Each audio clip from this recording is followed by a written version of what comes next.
Director Martland has a resolution we'd like to read into the record. Okay.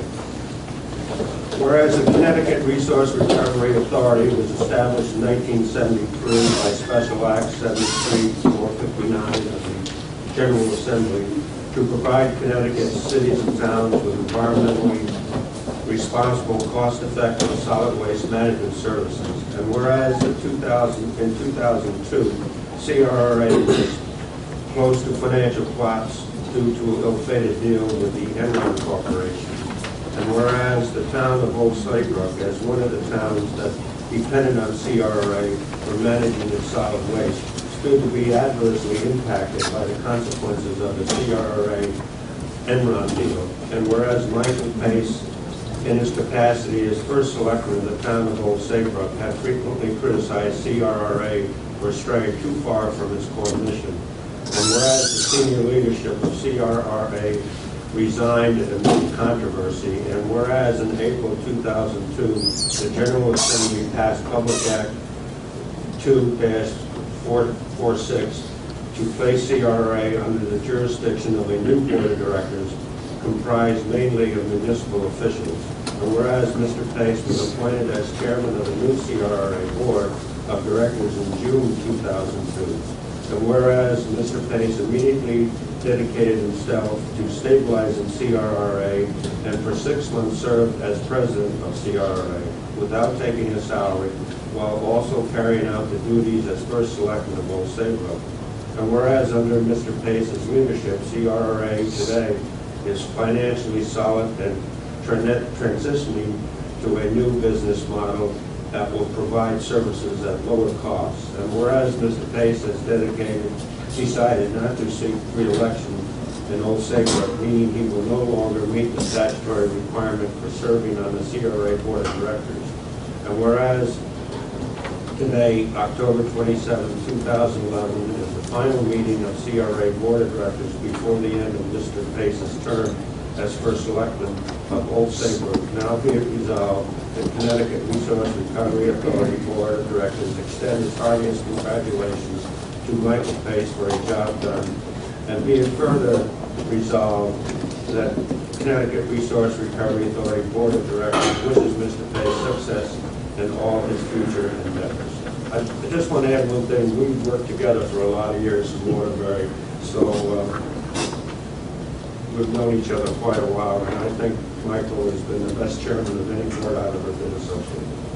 Thank you. Thank you.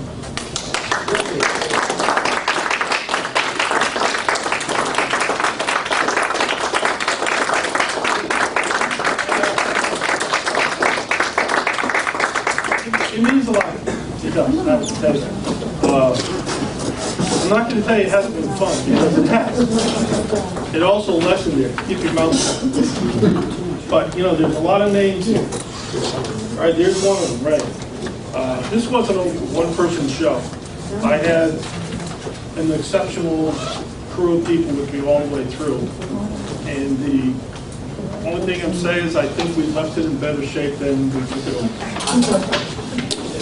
Thank you. I just wanted to take a moment to express my thanks to Mike. He's been a great mentor to me in this. I mean, I knew a lot about, I think, a fair amount about running a business, a lot about running a plant, and I found out I knew nothing about working in the public sector. And Mike held my hand through some difficult time. I came here expecting to stay a year or two and do what they call in private sector a workout, get out of bankruptcy, and here I am 8 years later. So I'm happy to have spent the time working with him and the rest of the board members, so I appreciate it. Thank you very much, Mike. Thank you. We do have a couple of letters, one from a close friend of the CRRA, Senator Richard Blumenthal. When he was AG, he was very helpful to us in keeping our head above water, particularly in the early days, and managed from the very beginning our lawsuits against the Enron conspirators. Dear Mike, congratulations on your retirement from the Board of Directors. I greatly appreciate your commitment to CRA and, of course, the town of Old Saybrook. I've been honored to work closely with you and restructure the CRA to recover more than $150 million in taxpayer dollars that were lost as a result of CRA contracts with Enron. I commend you on effective, thoughtful, dedicated performance, improving financial and operational transparency, accountability. Grateful for your friendship over the years and look forward to working with you in the future. And also a plaque associating. And finally, from the CRA, a recycled plaque presented tonight. It has not been. It does look like an old tin can there. That's We did not paint this It's not an old over. mattress. But in appreciation for his years of service to the CRA and of course the member towns who make up the CRA. Mike, thank you very much. Appreciate it. Thank you. Pleasure working with you. Thank you.